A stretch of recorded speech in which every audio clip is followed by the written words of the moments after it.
Mapagpalang araw po sa ating lahat. Ako nga po pala si Andrea Jane Agner at welcome po sa aking 365 Daily Devotion ni Pastor Russell Ocampo, Seminary Edition. At ngayong araw po ay October 27, 2025 at ang topic po natin ngayong araw ay Unconditional Love. Bakit ang pag-ibig ay hindi isang negosyo? And yung scripture po natin ngayong araw is 1 John chapter 4 verse 9 to 10. And desire po dito sa ating concept na unconditional love is pure love. It is the kind of love that expect nothing in return and is not based on merit, performance, or worthiness. It is the love rooted in God's very nature, external sacrifice, and stand fast. And desire po dito sa ating scripture na 1 John chapter 4 verse 9 to 10, dito nahayag ang pag-ibig ng Diyos sa atin, sapagkat sinugo ng Diyos ang kanyang bugtong na anak sa sanlibutan upang tayo ay mabuhay sa pamamagitan niya. Narito ang pag-ibig hindi sa tayo umibig sa Diyos, kundi siya ang umibig sa atin at isinugo ang kanyang anak na pantubos sa ating mga kasalanan. And desire po dito sa ating teachings, ito po yung tatlong unconditional love is. First, pure love is investing without expecting ROI.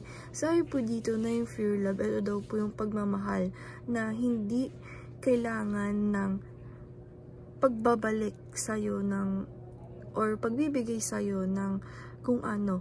Basta pure love is nagawa mo sa kanya kung ano yung dapat gawin mo or itulong mo sa kanya without expecting ng pagbalik.